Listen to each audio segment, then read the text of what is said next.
हा जो रस आहे ना त्याचा आगुळ तयार होतो, काळी जादू. हा तसंच थोडंसं करणी म्हणतात त्याच्यात. त्याची कोंबड्याची मान उडवली जातं, मान म्हणून. बांगडी म्हणजे हा कासर होता. तू विचारलेलं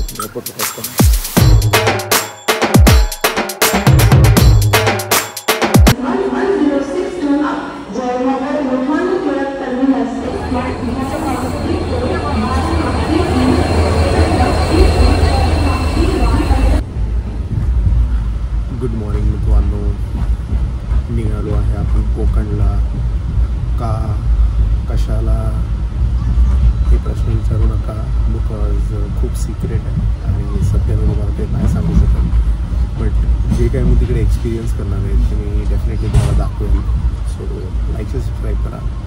आणि मी एकटा चाललो आहे, माझ्यावर कोण नसणार आहे, बिकॉज मला एकटा जायची गरज आहे आणि खूपच महत्त्वाचं आहे मला तिकडे जायला.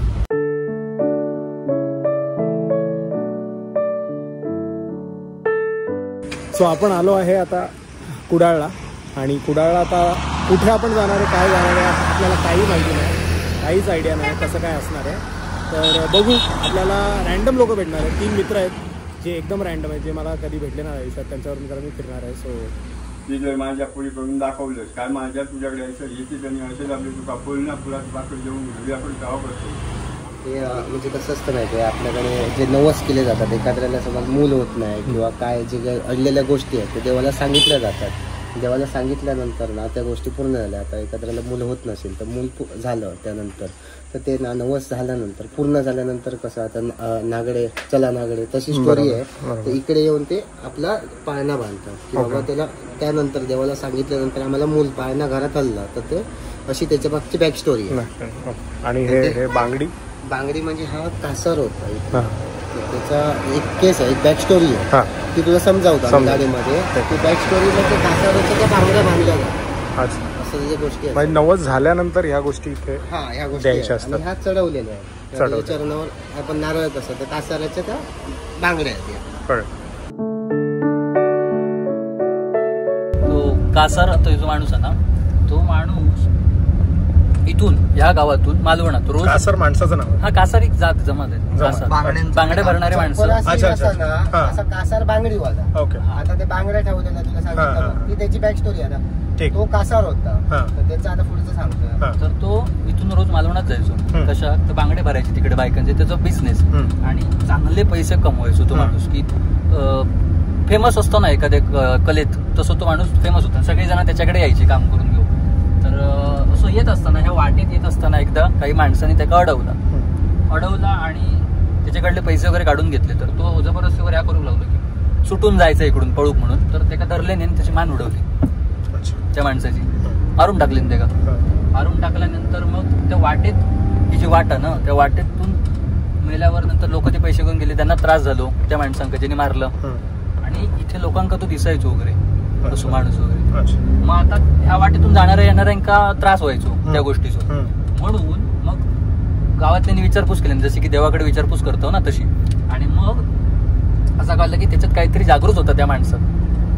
तर त्याचा तुम्ही काहीतरी ह्या करा, उद्धार करा म्हणून. तर मग ह्या कासार टक्का हे नाव. तर ते त्याचं नाव आणि ते हे असं म्हणजे ही जागा आहे कासार टक्का. तर म्हणून त्यांनी ते हे देऊळ बांधलं. आणि इकडे आता काय की नवस बोलतात लोक येऊन, काय काय हवं तर मागतात वगैरे सगळं. देवाला सांगणं केलं जातं. गाराणा घालतात तसं. तेव्हा त्याची कोंबड्याची मान उडवली जातं, मान म्हणून. बाजूक बघ त्याच्या तिकडे हे होते सिमेंटचं बांधलेलं, तिकडे कोंबडा असं कापतात आणि असं सोडून देतात रस्त्यावर. आपण आपलं बघायचं कुठे येतो. आपण आपला बघायचं म्हणजे आपला कोंबडा. खूप गर्दी असते. एका वेळी येऊन सगळे लोक असं करतात. तो आता सीझन चालू, पाऊस झाला चालू, सीझन चालू, तो कापतात, सोडून देतात की आपण आपला कोंबडा बघायचा. थोडं पडून तो मेला की उचलायचा, खाली आणायचा, ते सगळे जंगल आहे खाली जंगलात आणायचा, साफ करायचं, त्याचं चिकन करायचं, बनवायचं चुलीवर. आणि त्या जेवण तिकडे ते दाखवायचं. आणि ते दाखवताना दारू दाखवायची, प्रसादला दारू आणि चिकन दाखवायचा. आणि तो झाला की तो उचलायचा, यायचा. मग सगळेजण जेवतले खाली, आपली टीम जी कोण पार्टिक माणसं येतात ती सगळी. अशी ती प्रथा चालू झाली. त्या माणसाची मान देणं म्हणजे ही कासर टक्क्याची.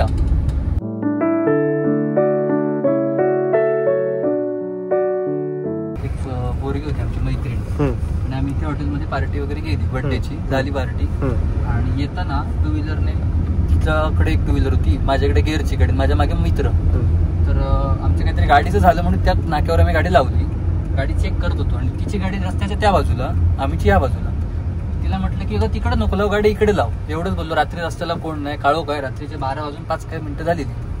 आणि गाडी तिकडून फक्त काढली, गाडीचा स्पीड 5 किंवा 10 पण नसेल, फक्त नॉर्मल कसं आपण बाजूला घेतो तसे डायरेक्ट गारकन गाडी पडून जागेवर पडली ती, आपटली. हा झालं का इकडं, तरी गाडी सरकली, ओढलं कोणतरी गाडी म्हणता. म्हटलं मग ठीक आहे, म्हटलं उठ, गाडीवर घेतलं तिला, आधी अंगावरून काढलं. आमच्याकडे पद्धत आहे की माती काढायची अंगावर, बघ असं पडलं बिडलं ना की माती तिकडचीच अंगावर काढतो आणि ते टाकतो. ते टाकलं आणि त्याच्यानंतर तिला बसवलं गाडीवर. तर चल आता मी घेतली गाडी तिची आणि मी तिला घेऊन गेलो आणि एका मेन पिंपळ पार आहे, चांगलं देवस्थान आहे, तिकडे जाऊन बसलो. विचार करतो झालं काय. नंतर कळलं की तिच्या गाडीत लॉलीपॉप होते चिकनचे.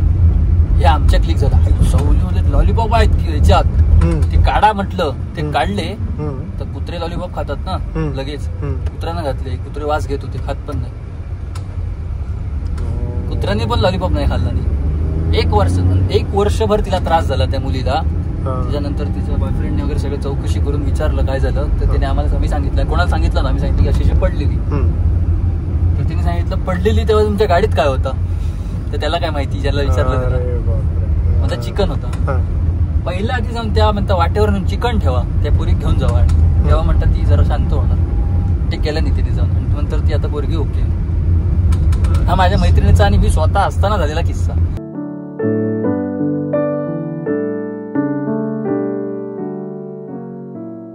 काय करणी करतो हे बेसिकली म्हणजे काय म्हणतात, नवस बिवसचं पण असतं, पण नवस हे देवाचं नाही. हे सगळे हे ते काय म्हणतात ते देवचार किंवा चाळेगत हे सगळे जे प्रकार आहेत ना, त्याच्यातले ते करणीचं मान ठेवतात. त्याचं ते लिंबू वगैरे काढून किंवा कोणाचं वाकडं बिकडं काय घालायचं त्याच्यासाठी तर वापर ह्याचो. काळा जादू का, काळी जादू, हा तसंच थोडंसं करणी म्हणतात त्याच्यातला प्रकार.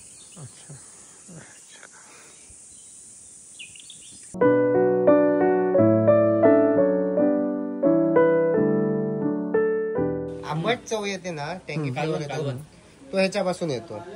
अलिबाग साईडला चिंच वापरतात, आपल्याकडे आगुळ वापरला जातो. जी सोलं ती सगळी माशाला वापरली जातात. सरबत, कोकम सरबत, सोलकढी वगैरे हे सगळं ह्याचं सोलं, ह्याला सोलं म्हणतात आपल्याकडे. ही पहिली प्रोसेस. हे आगुळ लावून झाल्यानंतर असं साधारण दिसतं ते. जो पिंक फ्लेवर आहे आगुळ म्हणजे ह्याचा रस, जो मीठ लावून आगुळ पाणी पडतं याचं फळाचंच, तो म्हणजे आगुळ. परत कोकम बटर आहे ना, याची जी फळं आहेत ना त्याचं कोकम बटर बनवलं जातं. ते सगळं पिसून वगैरे ना त्याचं मुटियाल तयार केलं जातं, ते कोकम बटर म्हणून वापरतात. तो पण एक भारी विषय आहे. ते भाकरीला, नाचणीच्या वगैरे भाकरीला लावून ना खाल्लं जातं. ते एक चांगलं नॅचरल कोकम लागलं रे एकदम. ऍक्च्युअलच कोकम आहे ते, कोकम ओरिजिनल कोकम आहे.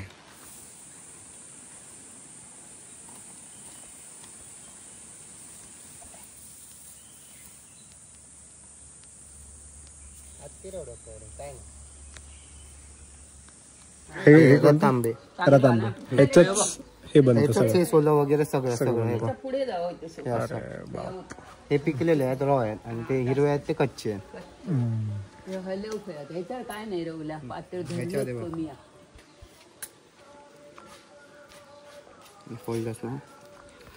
हा जो रस आहे ना त्याचा आगुळ तयार होतो. याला मीठ लावून वगैरे बिया आहेत ना ते ठेवल्या जातात. आणि त्या कोळंबी काय वाटतंय, बिया नाही बिया आहेत. ह्याचं ते आंबट पाणी येऊन ना ते सोलाला परत ह्या फळाला सुकवण्यासाठी परत लावून ना ते काळ्या कलरचं असं तयार होतं. ते साधारण टेस्ट बाप असते. डायरेक्ट खाऊ. येस, हे जरा जास्त आंबट असणार.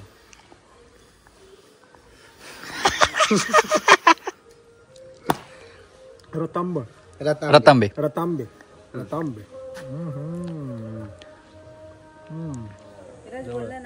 ना माका बोललो की रात्री पूजा सांगितलेलं पण आम्ही लेट झालो. आणि कार्यक्रम काय म्हटलं संध्याकाळी जेवण आहे. संध्याकाळी तो दुपारी भट कधी होतो कोणाकडे तरी, ब्राह्मण भोजन होतं आमच्या त्या बाजूच्या. तो बोलत होता की या दुपारी. तिकडे जेवलात तुम्ही काय? नाही मी जेवून उशिराच झालो. विराज मिडगावकरचं हेच घर आहे. विराजचं हेच घर आहे. तुमची कशी काय ओळख? आम्ही असंच फिरायला येतो तेव्हा येताना. मागच्या वेळी आम्ही इलेलो खरं ते व्हिडिओ करू की रील करू म्हणा मित्र म्हणून ओळख झाली. मग आता आम्ही महिन्यातून 4-5 वेळा फेरी असतात. अरे वा, थांबा सरबत हवं तर घ्या. नाही येतो आता आजी ते ह्या खाल्लं लोकमारी बघा. लगेच खातो होय का. याच आता पुढे ते खाल्लं म्हटलं तर जरा त्याचं जाऊ बनवून देते ना सरबत. घेताय पाणी फक्त जरा द्या चला घ्या. थंडगार पाणी. चलो हे आता ना आपले नांगर वगैरे असतात ना जे शेतीला वापरले जातात. बैलाची जी हे असते ना 2 जोड्या आणि त्याच्यामधून ती नांगरली जाते पहिली जमीन. ते नांगर आहे तो जो हे आहे ना आडवावाला तो चिखल बसवण्यासाठी केला जातो. जे नांगरून ना पहिली ओली केली जाते ना जमीन शेतात. त्याच्यानंतर ते प्लेन फिरवून ना त्याच्यात मग भात पेरतात टोचतात. तो प्रकारसाठी हे सगळी अवजारं आहेत ना तीही पाठची नांगराला वापरून केली जातात. ती भांड्यात तापते सगळं शेगडी कुकिंग चालू आहे. तर इथे ना इथे ही जी हीट येते ना त्याचाही वापर केला जातो. आणि ते चहा उकळ बारीक सारीक हे त्याच्यासाठी वापरला जातो. हीटचा ना प्रॉपर वापर केला जातो. आता तो काच लावलेली म्हणत. हा ती वर आहे ना तर लाईटचा सोर्स कसा युज करायला लाईट नसल्यावर लाईट नसताना असा उजेड. रात्रीच्या वेळी पण चांदण्यांचा उजेड प्रॉपर येतो असल्या घरामध्ये.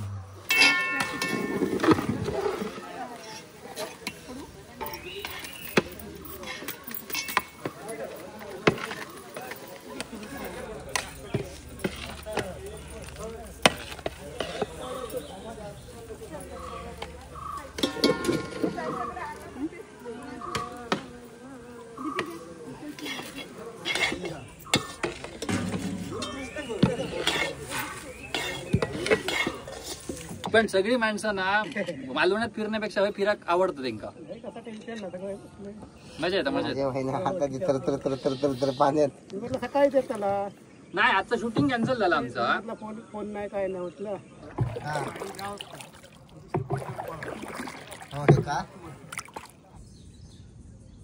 जमराय जमराय जमराय येता येता येता. ऊन येता. तुझं नाव काय? दर्श सौबा एक दर्श.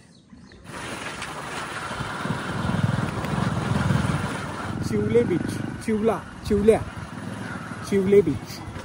काय म्हणतात तू विचारलेलं तुझ्या फोटो कॅप्शन विचारायचं वेगळे फोटो जो आहे ना तो गणपतीचा पेटा आहे. म्हणजे पहिली पूजा करतात. तिथे आलो ना आपण त्याची पूजा होणार मग त्याची आरती करतात. दशावताराची आरती नवल गुरुरायाची गण्य आरती झाली की मग ते पेटी वगैरे लावणं तीन संगीत साधवायला सगळं. नंतर तोपर्यंत ते नाटकला बसतात. आता कसं आहे काय काय नाटकं 10 पात्र असतात. प्रत्येकाला एक पात्र. पण काय काय जणांना 2-2 पात्र करतात. आधी झालं की येणार मग ते चेंज करणार स्वतःच मेकअप पण बदलणार आणि मग तसं परत ते पात्र बंद करणार. असं 2-3 पद्धती होती. तर हे नाटक नॉर्मल आहे म्हणजे 3 ते 3.5-4 तासाचं. पण ॲक्च्युअल नाटक म्हणशील तर ते 6 तासाचं 12 ते सकाळी 5:30 म्हणजे ते जत्रेचं नाटक. ते नाटक स्पेशल होतं. म्हणजे ते रात्रभर जागतात मध्ये वेळ त्याचा अर्धा तास झोपतात परत उठतात. पुन्हा एंट्री आली की त्याला उठवलं जातं आधी 5 मिनिटं. हां ते तयार असतं गेले की ती सुरुवात केली त्यांनी. अशा पद्धतीचं सगळं आहे. आणि आता सध्याची सिंधुदुर्गातली टॉपची कंपनी ही दत्त माऊली दशावतार नाटक. सगळे कलाकार हे उच्च शिक्षित आहेत. बरेच म्हणजे ते कोण फोटोग्राफर आहे कोण शिक्षक आहे कोण काय आहे कोणाचा बिझनेस आहे. ते करून हे दशावतार पण करतात. अशा त्या दोन्ही पद्धती सगळे ह्या कला टीमचं. ह्याच्यात कोण सिंगल एक मालक नाही. मालक बदलत असतो या कंपनीची खासियत आहे. आणि किती वर्षापासून करतात हे आत्ता नवीन स्थापन केली ही 4-5 वर्ष झाली. 4 ते 3 वर्ष झाले 4-5 वर्ष.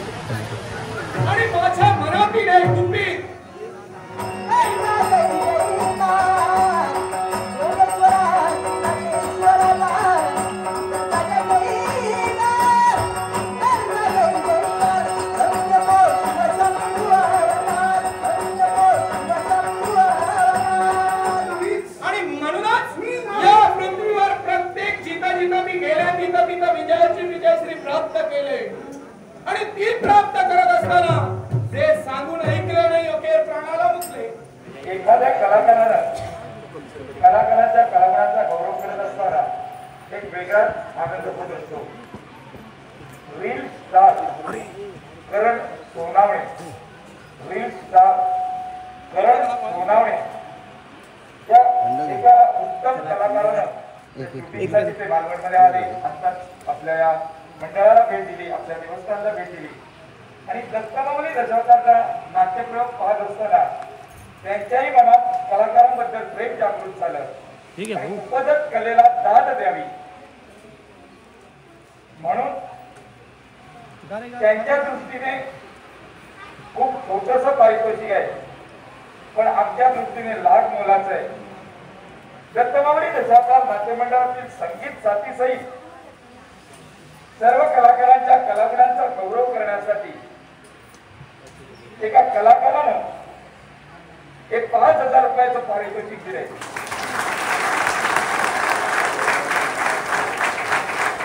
एकदम सुखरूप झोप लागली. काल रात्री 2 वाजता आलो दशावतार बघून. बट मला माहीत नाही तुम्हाला किती लोकांना माहिती आहे दशावतार जे नाटक गावात होतं त्याच्याबद्दल. मला नव्हतं माहिती. एवढ्या वर्षांपासून मी नाटक वगैरे बघतोय, बट मला माहिती नव्हतं. आणि कशी त्यांची जी प्रोसेस असते ती तर एकदमच हॅट्स ऑफ वाटली बाई मला एकदम. म्हणजे आता बोलताना पण मला अंगावर काटा येतो. ते जे ॲक्टर्स आहेत ते जसं देवेन बोलला की सगळी नॉर्मल माणसं आहेत आणि 5-5 तास नाटक चालतं ते. आणि लोक बघतात पण, असं नाही की कंटाळाला वगैरे. इकडची लोक बघतात, ते स्वतःच मेकअप करतायत आणि त्यांची जी स्ट्रगल स्टोरी आहे मी जास्त बोलू नाही शकत. तुम्हाला ते एक्सपिरियन्सच केलं पाहिजे. इथे तुम्ही जेव्हा बघाल ऐकाल म्हणून मी ते दान केलं तिकडे, डोनेशन किंवा काय बोलतात मला माहीत नाही. बट पूर्ण दिवस बाकीच्या गोष्टी पण देवेंच्या घरचं जेवण. यावेळी असं काय प्लॅन नव्हतं. म्हणजे कोकणात आपण टुरिस्ट स्पॉट बघायला येतो, बट यावेळी माझं इंटेन्शन काहीतरी वेगळं होतं ज्याच्याबद्दल मी आता नाही सांगू शकत. बट ते खूप भारी आउटकम असणार आहे त्याचा. आणि त्याचं ऑलरेडी आउटकम पहिल्या दिवशीच मला खूप छान वाटतं. असं कोकणी माणूस जसं जगतो तसं मी जगलो. त्या बेटावर पण गेलो. तिकडे ती आजी भेटली, तिने खायला तिकडे वेगळे फ्रूट्स शुभमनी जे खायला दिले त्यांच्याबद्दल माहिती दिली. खूप बरं वाटलं बाई. बोट वगैरे पण ते चालून बाई सोपं नव्हतं ते बोट वगैरे चालवणं, बिकॉज खाली दलदल होता. तर दलदलचा सपोर्ट घेऊन ते पुढे धक्का देतात. असं नाही की पाण्याला मारतात. तर ते कसे करवते काका बाई, हॅट्स ऑफ तुम्हाला. पण पहिला दिवस खूप चांगला गेलेला आहे. तुम्हाला कसा वाटला? तुम्हाला कसा हा ब्लॉग तुम्हाला कसा वाटला हा ब्लॉग प्लीज खाली कॉमेंट्समध्ये सांगा. आणि लाईक सबस्क्राईब करा, बिलीव्ह माझी करा. अँड उद्याचे दिवस अजून इंटरेस्टिंग असणार आहे. So stay tuned. आसाला बसताला कसं